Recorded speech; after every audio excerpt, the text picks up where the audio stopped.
جی बिस्मिल्लाहिर्रहमानिर्रहीम। कल के लेक्चर में हमने बेटा बात की थी पाकिस्तान के एग्रीकल्चरल सेक्टर का इंट्रो और उसकी अहमियत। उसके बाद हमने साथ ये पढ़ा था कि पाकिस्तान के एग्रीकल्चरल सेक्टर को कौन कौन से प्रॉब्लम्स का सामना है और फिर उन प्रॉब्लम्स का क्या सलूशन है। अब बेटे जब हमने ये टॉपिक मुकम्मल कर लिया तो आज हम एक और टॉपिक पढ़ रहे हैं कि चूँकि पाकिस्तान के अंदर बताइएगा कितने परसेंट हमारा जीडीपी वो बेटे ज़राअत से हासिल होता है 19%, और कितने परसेंट देहाती इलाकों में लोग इससे वाबस्ता हैं डायरेक्टली और इनडायरेक्टली 65%। अब बेटे जब हमने ये बातें पढ़ी और ये भी पढ़ा कि जो बाहर के मुल्कों में हमारी जो बरामदात जाती हैं उनका कितने परसेंट हिस्सा ज़राअत के शोबे से आता है 60%। अब बेटे जब हम ये बातें सारी जान गए और हमें अंदाज़ा हो गया कि हमारे मुल्क में ज़राअत के शोबे की बहुत ज़्यादा अहमियत है, तो इस अहमियत के पेश नज़र जो पाकिस्तान की गवर्नमेंट है उसका लिखा हुआ है कि वो ज़रई पैदावार में मज़ीद इजाफे के लिए क्या क्या इक़दामात कर रही है। आपको याद होगा जब आप छोटे छोटे होते थे, आज से 70-80 साल पहले, जब आप 10th क्लास में पढ़ते थे, याद है आपको 10th क्लास में आप पढ़ते थे और एकेडमी में पढ़ते थे और आपको एक बड़े प्यारे से सर पाक स्टडी शरीफ पढ़ाने आते थे, याद है ऐसा कुछ? क्या नाम था उनका? हाँ बिल्कुल बिल्कुल, आज मैंने उन्हें शीशे में भी देखा, बहुत प्यारे लग रहे थे।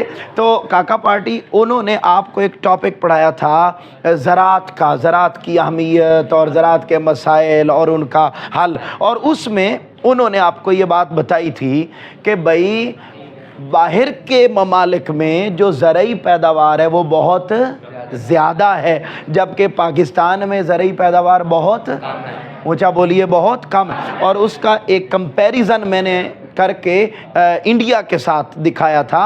अब वो ये कहता है कि भाई एक तो ज़रई शोबे की अहमियत बहुत, एक तो ज़रई शोबे की अहमियत बहुत नंबर 1, और नंबर 2 एक और बात ये कि भाई हमारे मुल्क में जो पैदावार है ज़राअत की वो भी बहुत कम है। तो फिर इन दोनों पॉइंट्स को मद्देनज़र रखते हुए हुकूमत पाकिस्तान इस पैदावार को बढ़ाने में क्या रोल प्ले कर रही है। तो बेटे सारा ये सारी बातें जो यहाँ हम पढ़ने वाले हैं वो बेटे वो लिखी हुई हैं जो हुकूमत पाकिस्तान ज़रई शोबे को बढ़ाने में करती रहती है ख्वाब में। जब वो मुकम्मल कर लेते हैं तो फिर उनकी आंख खुल जाती है। अब यहाँ पर देखेंगे क्या हुई है टेक्स्ट, बस ठीक है अभी चलने दे, मेरी आवाज़ ठीक चल रही है तो इसको रहने दे, ठीक है ओके, ये खुद ही ठीक हो जाएगा। अब हम देखते हैं कि हुकूमत क्या इक़दामात कर रही है, किस तरीके से कर रही है। ज़्यादा बुला रहे टेक्स्ट बिल्कुल, अब इसको वो क्लिक कर देना ताकि ये ठीक हो जाए, थोड़ा देखिए फोकस हो जाएगा उसका।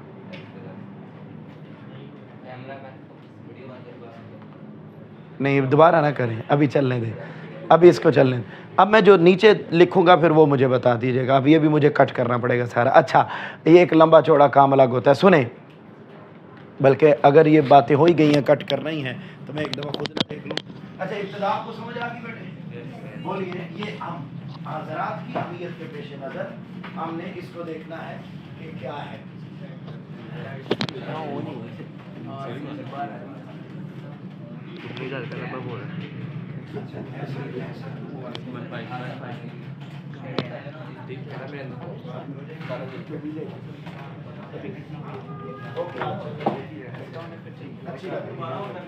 नहीं करना वो टाइम नहीं इतना, मैंने 2 टॉपिक पढ़ाने, इसकी खैर है हमारा सिलेबस पीछे नहीं रहना चाहिए। अब चलने दें। अब आगे देखिए, तो मैं ये बात कर रहा था कि हुकूमत कौन से इक़दामात कर रही है। आइए ज़रा अपनी बुक पर आएँ और बेटे पहले पॉइंट पर आप हेडिंग लिखेंगे जी टेक्नोलॉजी की फराहमी, प्रोविज़न ऑफ टेक्नोलॉजी। पहला पॉइंट जी टेक्नोलॉजी की फराहमी, प्रोविज़न ऑफ टेक्नोलॉजी। कल के लेक्चर में आपने पढ़ा था ज़मीन को हमवार करने के लिए कौन सी टेक्नोलॉजी चाहिए बेटे? नाम बोलिए, लेज़र लैंड लेवलिंग टेक्नोलॉजी। اور ہم نے یہ پڑھا تھا وہ استعمال نہیں ہوتی. کہتے ہیں حکومت اب وہ والی ٹیکنالوجی پاکستان میں کسانوں کو فراہم کر رہی ہے. اگلا پوائنٹ بیٹے لکھیں گے جی سبسڈی کی سہولت, فیسلٹی فار سبسڈی, سبسڈی کی سہولت. بیٹے سبسڈی کیا ہوتی ہے؟ حکومت سستے داموں میں یہ چیزیں پرووائڈ کر رہی ہے. پانی لگانے کے لیے وہ کیا کر رہی ہے بیٹے؟ اسپرنکلر, پھر ڈرپ ٹیکنالوجی, ان ساری سہولیات پر وہ آسان اور سستے داموں یہ ساری چیزیں مہیا کر رہی ہے. اگلا پوائنٹ بیٹے لکھیں گے قرضہ اسکیمیں, قرضہ اسکیمیں, لونز اسکیم. اب بیٹے قرضہ اسکیمیں وہ بھی شروع کر دی ہیں, اور کس کے لیے حکومت قرضہ دیتی ہے؟ ٹریکٹر خریدنے کے لیے. بک پر ساتھ ساتھ رہیں اور بولتے رہیں. کس کے لیے بیٹے؟ ٹریکٹر خریدنے کے لیے وہ دیتی ہے. پھر اسی طریقے سے سیمیٹڈ کینالز, کھالوں کی پختگی, کھالوں کی پختگی. جی بیٹا جہاں پر کل آپ نے پڑھا نان سیمیٹڈ کینالز ہیں, تو کینالز کو کیا کیا جا رہا ہے بیٹے؟ پکا کیا جا رہا ہے, سیمیٹڈ بنایا جا رہا ہے. اگلا پوائنٹ پر آپ پھر لکھیں گے, ہیڈنگز لکھیں گے جی زرعی قرضوں کی فراہمی, زرعی قرضوں کی فراہمی, پروویژن آف ایگریکلچرل لونز. اچھا یہ قرضے تھے ٹریکٹر خریدنے کے لیے, اور یہ والے قرضے ہیں پیسٹی سائیڈز, کھاد اور دیگر بیج, سیڈز وغیرہ, ان چیزوں کو خریدنے کے لیے زرعی قرضے بھی دے رہی ہے. اگلا پوائنٹ بیٹے لکھیں گے پروویژن آف فرٹیلائزر, کھاد کی فراہمی, پروویژن آف فرٹیلائزر, کھاد کی فراہمی, کھاد فراہم کر رہی ہے کم قیمت پر خواب میں. اس کے بعد اگلا بیٹے لکھیں گے جی پروویژن آف میڈیسنز, ادویات کا استعمال یا ادویات کی فراہمی, ادویات کی فراہمی, پروویژنز آف میڈیسنز. یہ بیٹے 7 یہاں پر لکھیں گے فکسنگ آف 7 نمبر پوائنٹ جو ہے اس پر آپ ہیڈنگ لکھیں گے قیمتوں کا تعین. یہ میں نے یہاں لکھ رہا ہوں, یہ 7 نمبر پوائنٹ ہے, قیمتوں کا تعین. جی فکس پرائس, چیزوں کی پرائس بیٹے فکس کر رہی ہے گورنمنٹ. یہ اب پتہ نہیں کہاں ہوتا ہے, ورنہ ہر روز نیا ریٹ آیا ہوتا ہے, پریکٹیکلی تو کچھ اور ہے, مگر ہم نے وہی کرنا ہے جو کتاب میں لکھا ہے. اس کے بعد بیٹے 8ویں پوائنٹ پر آپ لکھیں گے ادویات کی فراہمی, جانوروں کے لیے خوراک بھی مہیا کر رہی ہے اور ان کے علاج کے لیے میڈیسن بھی. پھر 9 نمبر پوائنٹ پر آ جائیں گے جی سہولیات کی فراہمی, سہولیات کی فراہمی. جی بیٹا provision of facilities, livestock کے لیے ان کا خیال رکھنے کے لیے ٹریننگ سیشن, کھیتی باڑی کے نظام کے لیے ٹریننگ سیشن کی ضرورت ہے, تو گورنمنٹ نے ایسے ٹرینرز رکھے ہوئے ہیں جو باقاعدہ ٹریننگ سیشن کرواتے ہیں اور کسانوں کو تربیت دی جاتی ہے. اگلا پوائنٹ بیٹے لکھیں گے جی مختلف, یا یوں سمجھ لیجیے پراپر اریگیشن سسٹم, آب پاشی کے نظام میں بہتری, آب پاشی کے نظام میں بہتری.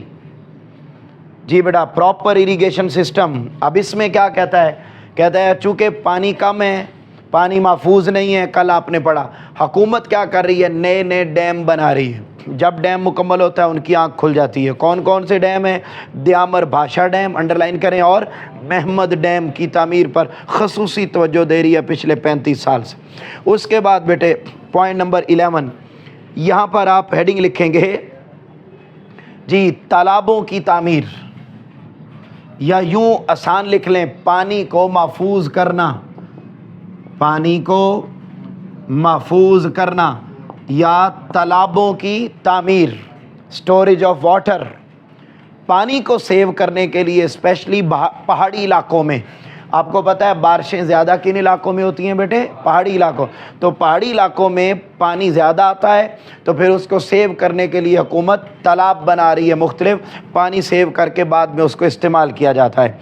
अगला पॉइंट बेटे 12 नंबर पर आप लिखेंगे वज़ीर आज़म एमरजेंसी प्रोग्राम। वज़ीर आज़म एमरजेंसी प्रोग्राम, ये बेटे उर्दू और इंग्लिश दोनों में यही हेडिंग आएगी, वज़ीर आज़म एमरजेंसी प्रोग्राम। काका पार्टी इसमें ये लिखा हुआ है कि हुकूमत ने एक एमरजेंसी प्रोग्राम भी नाफिज कर रखा है ताकि ख़वातीन की आमदनी भी बढ़ाई जाए और गरीब किसानों की आमदनी भी बढ़ाई जाए।